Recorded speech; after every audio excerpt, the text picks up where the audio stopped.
En la gala de aniversario de nuestra empresa. Mi hermana se levantó, dio un golpecito en su copa y lo anunció como si estuviera recogiendo un premio. Papá y mamá me van a ceder el puesto de directora general. Molly no se lleva nada. La sala estalló. Vítores. Silbidos. Alguien incluso gritó, ya era hora. Yo no aplaudí. Ni siquiera parpadeé. Solo sonreí. Esa sonrisa que pones justo cuando va a estallar la tormenta.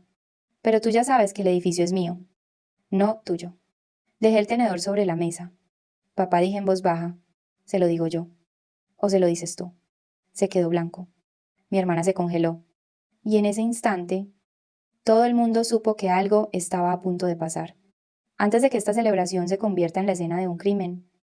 Dime algo en los comentarios, desde dónde me escuchas esta noche, y qué horas ahí donde estás. Quiero saber quién está despierto conmigo. La sala no dejaba de dar vueltas, pero mi mente sí. Se detuvo, fría, analítica. Yo observaba desde las sombras del salón de baile, contemplando la escena como un accidente de coche a cámara lenta. Las lámparas de araña de cristal proyectaban una luz rota sobre 300 invitados. Inversores, proveedores y políticos locales. Todos aplaudían, todos sonreían, y todos estaban siendo testigos de un crimen, aunque todavía no lo supieran. Chloe, en el centro del escenario. Estaba radiante. Tenía un aspecto magnífico. Eso se lo concedo. Llevaba un vestido de seda que seguramente costaba más de lo que nuestro contable más joven gana en medio año. Saludaba a la multitud. Lanzaba besos, absorbiendo la adoración como si fuera la luz del sol. No tenía ni idea de que estaba de pie sobre una trampilla. Mis padres, James y Angela, estaban a su lado, pareciendo los monarcas benévolos de un imperio de la moda. Se les daba bien esta parte. El espectáculo, la imagen. Habían construido Lumina Boutique sobre el concepto de la aspiración, vendiendo una imagen de riqueza que en realidad nadie se podía permitir. Esta noche, estaban vendiendo a su propia hija. Tomé un sorbo de mi agua con gas. Sabía a metal. Durante 5 años, yo había sido el motor invisible de esta máquina. Mientras Chloe viajaba a Tulum y París para buscar tendencias para sus seguidores de Instagram, yo estaba en la trastienda, negociando con proveedores que amenazaban con cortarnos el suministro. Era yo la que renegociaba préstamos a las 2 de la mañana. Era la directora financiera en todo, menos en el título. Porque mi padre no creía en dar títulos al personal de apoyo. Y ahora, ascendían a Chloe. Para cualquiera. Parecía favoritismo. Parecía la niña dorada recibiendo por fin la corona que le habían prometido desde que nació. Pero yo sabía la verdad. Yo sabía cómo estaban las cuentas. Esto no era un ascenso. Era una trampa. En teoría empresarial, existe un concepto llamado el acantilado de cristal. Ocurre cuando una empresa está fracasando. Cuando la deuda es insuperable y la reputación está por los suelos, entonces ponen a una mujer al mando. Le ponen un rostro femenino al desastre para que, cuando el barco se hunda del todo, tengan a quien culpar. No le estaban dando un legado. Le estaban endosando una carga. Escaneé la primera fila del público. Ahí es donde estaba escrita la verdadera historia de terror. Vi al señor Sterling. Nuestro inversor principal aplaudía con entusiasmo. Pero sus ojos no sonreían. Él lo sabía. Había visto los informes trimestrales que yo le había enviado, los que mi padre intentó ocultar. Sabía que la empresa era insolvente. A su lado estaba el proveedor regional de nuestros tejidos. También aplaudía. Llevaba 90 días sin cobrar. Este era el silencio de los cómplices. Se me revolvió el estómago. Esta gente, estos hombres ricos y poderosos con sus trajes a medida, sabían exactamente lo que estaba pasando. Sabían que mis padres eran unos estafadores. Sabían que el negocio era una cáscara vacía, pero no decían ni una palabra. Aplaudían porque esperaban que, si la transición salía bien, quizá podrían recuperar una mínima parte de su dinero antes de que el juzgado mercantil congelara los activos. Estaban dispuestos a ver a una chica de 25 años acabar en la cárcel solo para proteger sus propios márgenes de beneficio. Eran cómplices. Y en ese momento me di cuenta de que los odiaba a ellos casi tanto como a mis padres. Mi madre me miró desde el escenario. Me hizo un pequeño y brusco gesto con la cabeza. Era una advertencia. No lo estropees. No montes una escena. Sé la buena y callada Molly. Le devolví la mirada. Y no asentí. No sonreí. Solo miré la hora en mi móvil. La auditoría estaba programada para el lunes por la mañana. Creían que tenían el fin de semana para enterrar los cadáveres. Se equivocaban. Me di la vuelta y caminé hacia la barra. Necesitaba recordar exactamente cómo habíamos llegado hasta aquí. Necesitaba recordar los números rojos. 6 meses atrás. Yo no estaba bebiendo agua con gas en un salón de baile. Estaba sentada en el suelo de mi oficina a las 3 de la mañana, rodeada de un rastro de papel muy diferente. Lo había descubierto por accidente. Un proveedor había enviado un correo a la cuenta equivocada, a mi cuenta personal, preguntando por qué no se había pagado su factura de febrero. Febrero. Estábamos en agosto. Empecé a investigar. No solo miré los libros de contabilidad, miré en las papeleras digitales. Recuperé correos eliminados. Crucé albaranes de envío con extractos bancarios. Me llevó 48 horas de contabilidad forense sin descanso reconstruir la imagen completa. Y cuando por fin la vi, sentí que el suelo se disolvía bajo mis pies. La empresa no solo estaba en apuros, estaba hueca. Mis padres habían estado desviando capital de la empresa para financiar su estilo de vida durante años. Las vacaciones en la costa amalfitana. El nuevo coche de lujo para Chloe. Las reformas del club de campo no eran beneficios. Eran los impuestos de las nóminas. Llevaban 18 meses sin pagar los impuestos de los trabajadores. Me quedé mirando la cifra en mi pantalla hasta que se me grabó en las retinas. 450.000 euros. Y eso eran solo las deudas a proveedores. La deuda con Hacienda era otra historia. Y había una carta de la agencia tributaria, sin abrir y enterrada en el escritorio de mi padre, notificándonos una inspección para el lunes después de la gala de aniversario. Recuerdo entrar en el despacho de mi padre a la mañana siguiente. No había dormido. No me había duchado. Solo llevaba conmigo los números rojos. James estaba sentado detrás de su escritorio de caoba, con todo el aspecto de un titán de la industria. Sonrió cuando entré. Esa sonrisa ensayada, lista para las cámaras. Molly dijo, pareces cansada. Deberías aprender de Chloe. Ella nunca renuncia a sus horas de sueño. Le planté la carpeta en el escritorio. Somos insolventes. Papá, dije. La voz no me tembló. Debemos 450.000 euros a proveedores. Y Hacienda vendrá por nosotros en 6 meses, si no liquidamos activos ahora. Hoy. Vamos a ir a la cárcel. Él no miró la carpeta. Ni siquiera parpadeó. Solo cogió su taza de café y tomó un sorbo lento y deliberado. Está siendo dramática, dijo. ¿Es un problema de liquidez? Todas las empresas los tienen. Esto no es liquidez. Esto es un fraude. Estás usando el dinero de los impuestos para pagar la fiesta de compromiso de Chloe. Entonces se levantó. La sonrisa se desvaneció. Ya no parecía un padre. Parecía un animal acorralado decidiendo si morder. Tú eres la directora financiera. Molly, arréglalo. Ese es tu trabajo. Mueves los números hasta que cuadren. Para eso te tenemos. No puedo arreglar un robo. Papá, no puedo maquillar las cuentas para salir de un delito fiscal. Se inclinó sobre el escritorio. Su voz bajó a un susurro más frío que cualquier grito. Pues quizá no eres tan lista como pensábamos. Escúchame. Vas a arreglar esto. Y no le dirás ni una palabra a tu madre. Y desde luego no aburrirás a Chloe con estas matemáticas deprimentes. Ella tiene una marca que construir. No apagues su luz con tu negatividad. Me quedé allí un largo momento. Me di cuenta entonces de que yo no era su socia. No era su sucesora. Era la que limpiaba. La que tenía que limpiar la sangre para que la niña dorada no se manchara los zapatos. Arréglalo. O estás fuera, dijo, despidiéndome con un gesto de la mano. Salí de su despacho. No volví a mi mesa. Fui a mi coche. Me senté allí y observé el edificio. El edificio que yo creía que era mi herencia. Me dijo que lo arreglara. Y lo hice. Solo que no como él esperaba. Saqué el móvil y llamé a la única persona de la familia que odiaba a James tanto como yo. Tía Sara, dije cuando contestó. Tengo una propuesta de negocios. Y vas a querer escucharla. En ese momento, la hija murió. Y nació la acreedora. Ahora, de pie en el salón de baile 6 meses después, viendo a Chloe reír en el escenario. Sentí una extraña sensación de paz. Había intentado salvarlos. Les había dado el aviso. Habían elegido ignorar los números rojos. Ahora se iban a ahogar en ellos. Vi a mi madre abrirse paso entre la multitud, dirigiéndose hacia mí. Llevaba un documento en la mano. La trampa estaba lista. De vuelta en el salón, los aplausos se apagaban. El aire acondicionado zumbaba, intentando limpiar el calor de 300 cuerpos de la sala. Pero no podía disipar la presión asfixiante que se acumulaba en mi pecho. Los vi venir antes de que ellos me vieran a mí. James y Angela se movían entre la gente como tiburones en un arrecife. Suaves. Depredadores. Sonriendo a los peces pequeños mientras cazaban. Se separaron de los que les felicitaban y me acorralaron cerca de la entrada de servicio. No hubo un hola. No hubo un me alegro de verte. James metió la mano en la chaqueta de su esmoquín y sacó un documento doblado. No me lo entregó. Lo presionó contra la mesa alta que nos separaba. Deslizando un bolígrafo Montblanc sobre él, firma lo dijo. Su voz era grave.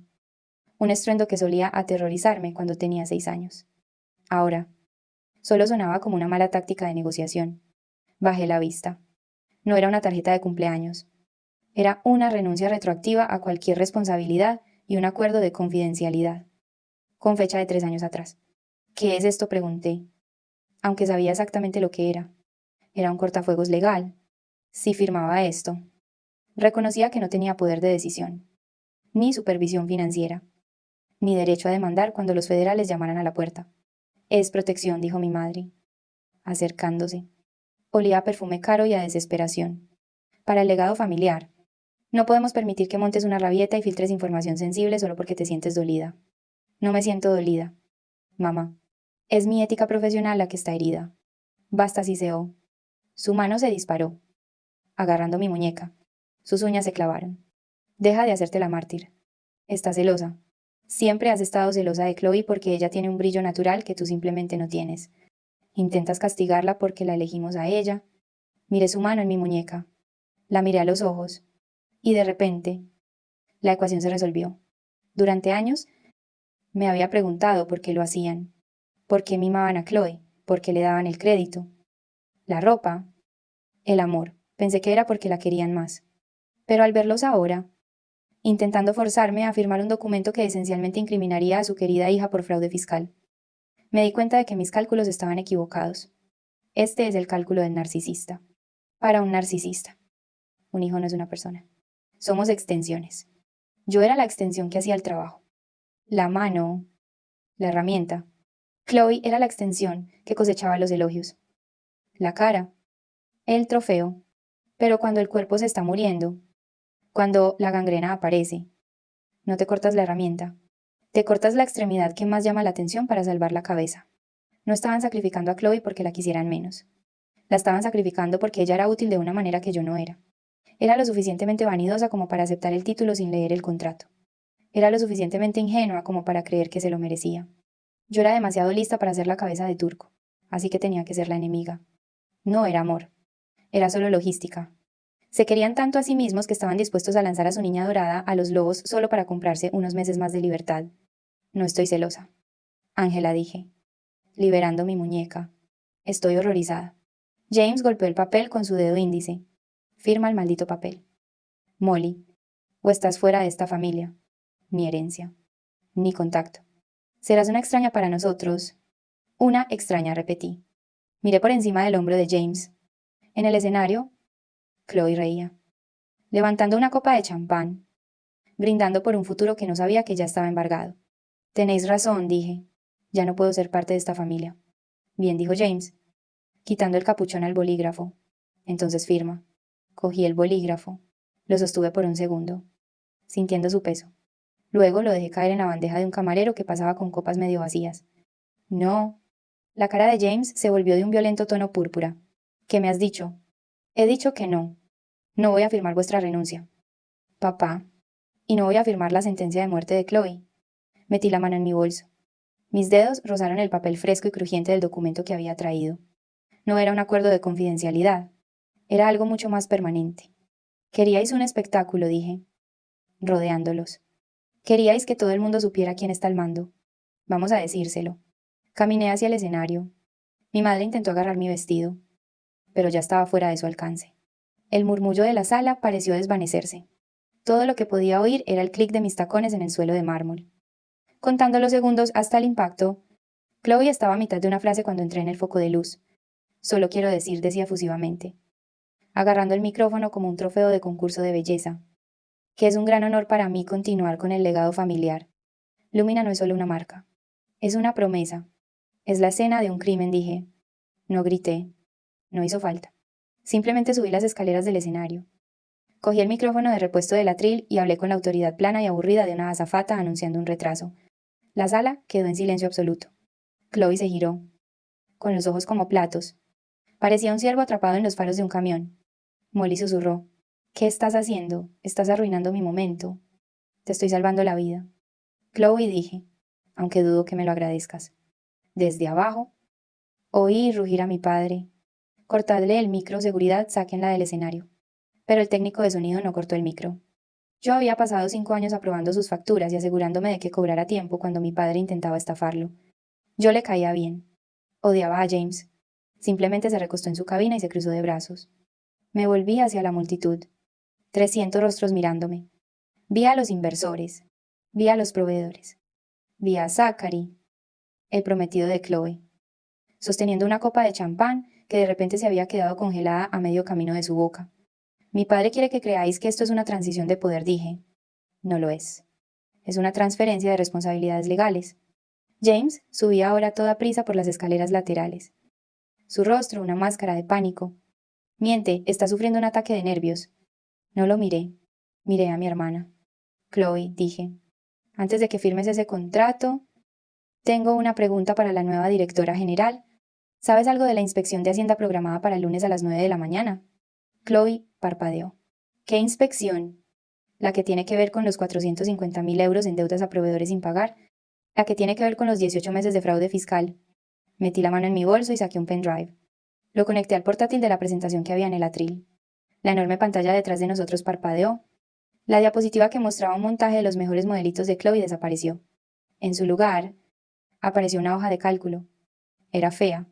Era innegable. Filas y filas de números rojos. El balance proyectado se cernía sobre el salón de baile como el marcador de un partido perdido. Esta es la empresa que vas a heredar, le dije a la sala. Técnicamente insolvente, legalmente comprometida. El regalo que mis padres le hacen a Chloe esta noche no son acciones. Es la responsabilidad personal por evasión de impuestos. Señalé la última línea en la pantalla. Eso no son beneficios.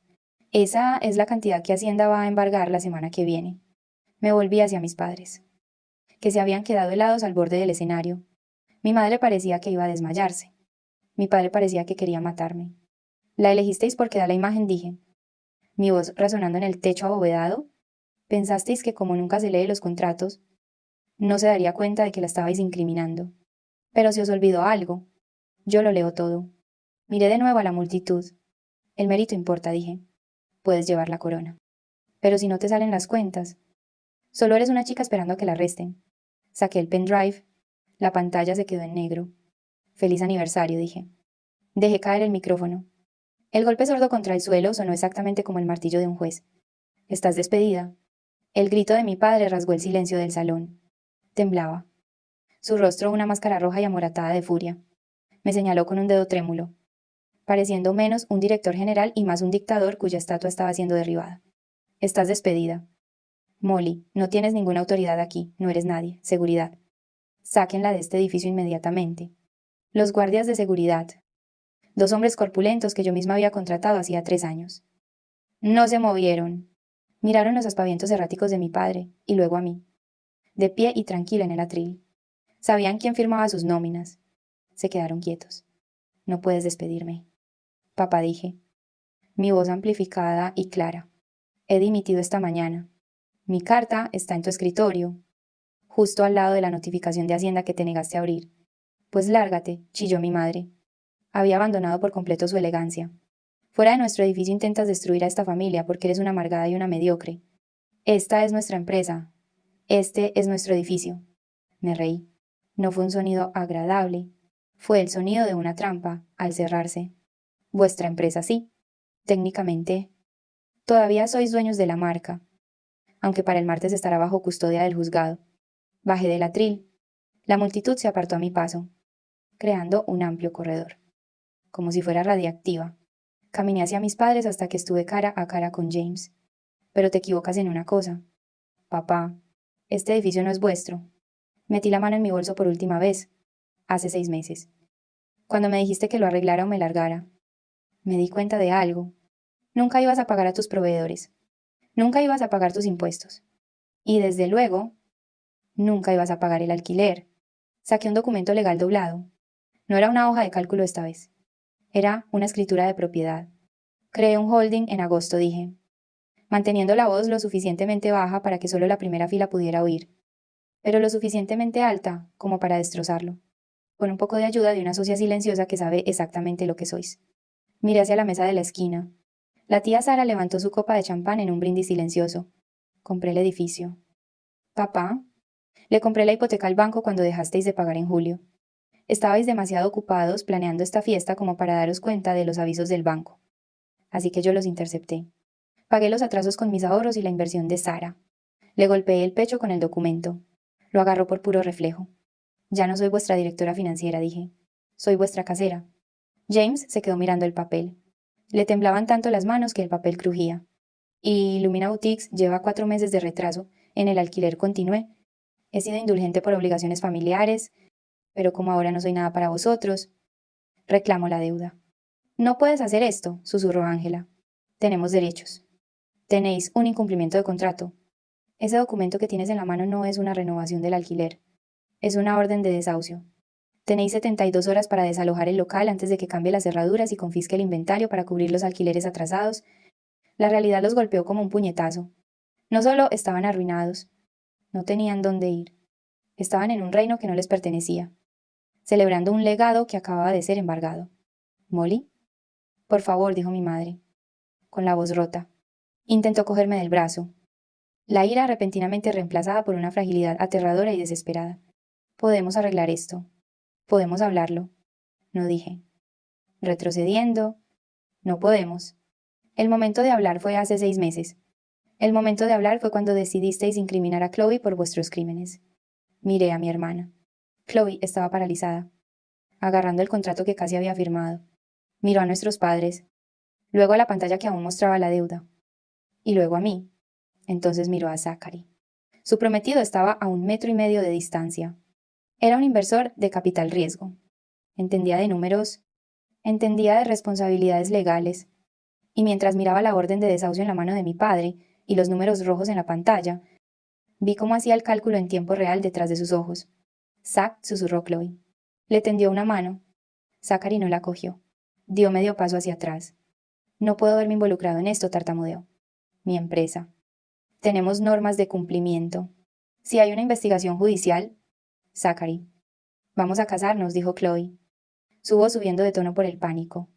Creo que deberíamos hacer una pausa, dijo él. Ya no la miraba. Miraba las señales de salida. Tengo que llamar a mi abogado.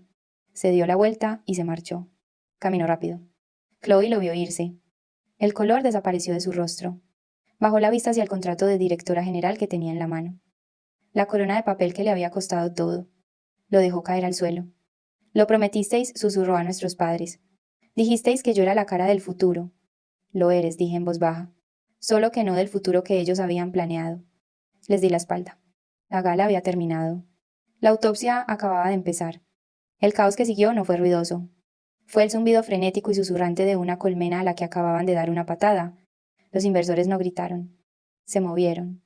El señor Sterling fue el primero en subir al escenario, con el rostro pálido, exigiendo ver los libros de inmediato. Los proveedores sacaban sus móviles, llamando a sus equipos legales para presentar embargos preventivos antes de que saliera el sol.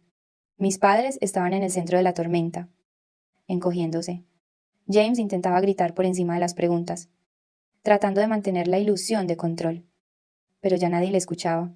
Parecía pequeño. Sin el atril. Sin las luces. Sin la mentira.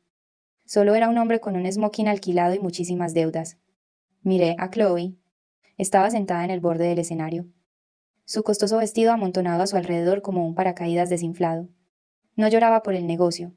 No lloraba por Zachary. Miraba fijamente a nuestra madre con una expresión de traición absoluta. Lo sabíais, la oí susurrar. ¿Sabíais que iría a la cárcel? Ángela intentó acercarse, pero Chloe se apartó de un respingo. Ese fue el fin de la niña dorada. El pedestal se había hecho añicos. Y por fin estaba viendo el suelo por primera vez. Sentí el impulso de ir hacia ella, de ayudarla a levantarse. Pero me detuve. Ya la había salvado de la cárcel. No podía salvarla de la verdad. Tenía que caminar entre esos escombros por sí misma. Me di la vuelta. Atravesar la multitud fue como separar el mar rojo. La gente me miraba. Algunos con miedo, otros con respeto, la mayoría dándose cuenta de que habían apostado por el caballo equivocado. No me detuve a regodearme. No me detuve a explicar. Salí por las puertas dobles. Pasé junto a los guardias de seguridad y respiré el aire fresco de la noche. El silencio exterior era denso y dulce. Respiré hondo, llenando mis pulmones de un oxígeno que no olía a desesperación y perfume caro. Un sedán negro esperaba junto a la acera. La ventanilla bajó. La tía Sara asomó la cabeza. Su rostro iluminado por las luces del salpicadero. Sonrió. Una curva afilada y satisfecha en sus labios. ¿Han firmado?, preguntó. No dije, abriendo la puerta del copiloto. Pero ¿saben quién es la dueña del edificio? Suficiente, dijo. Sube. Tenemos una empresa que construir. Me deslicé en el asiento. Mientras nos alejábamos, miré hacia el lugar por última vez. Vi cómo las luces del salón de baile se encogían en la distancia. La gente piensa que la venganza consiste en la destrucción. Creen que se trata de quemar la casa con todos dentro. Pero eso es sucio. Eso es emocional. La verdadera venganza es saber marcharse. Es entender que no necesitas encender la cerilla. Solo tienes que dejar de ser la que sujeta el tejado. Tienes que retirar tu trabajo, tu inteligencia y tu protección. Y dejar que la gravedad haga el resto. Yo no estaba heredando un reino en ruinas. Estaba construyendo el mío propio. Mi móvil vibró en mi regazo. Miré la pantalla. Era una notificación de un cazatalentos con el que llevaba meses hablando. Un competidor que valoraba las cuentas limpias y la honestidad brutal. Contrato listo. ¿Cuándo puedes empezar? Escribí 2 palabras mañana por la mañana. Luego abrí mis mensajes. Encontré el chat del grupo familiar. Ese lleno de fotos de Chloe. Exigencias de mi padre y chantajes emocionales de mi madre. No lo archivé. No lo silencié. Pulsé eliminar. Si alguna vez has tenido que marcharte para salvarte, deja el emoji del fuego en los comentarios. Y si crees que el mérito siempre debe importar más que la sangre, comparte esta historia. Nunca sabes quién necesita escucharla.